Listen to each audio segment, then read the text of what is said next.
يا حامل القرآن.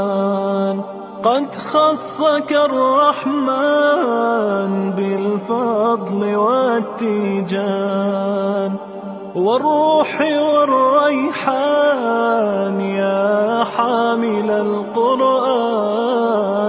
قد خصك الرحمن بالفضل والتيجان والروح والريحان، يا دائم الترتيل للذكر والتنزيل.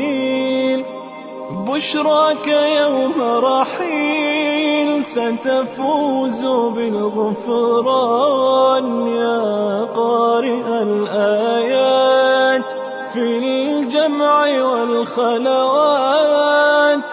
تزهو بك السماوات وتنتشي الأكوان، يا حامل القرآن، يا حامل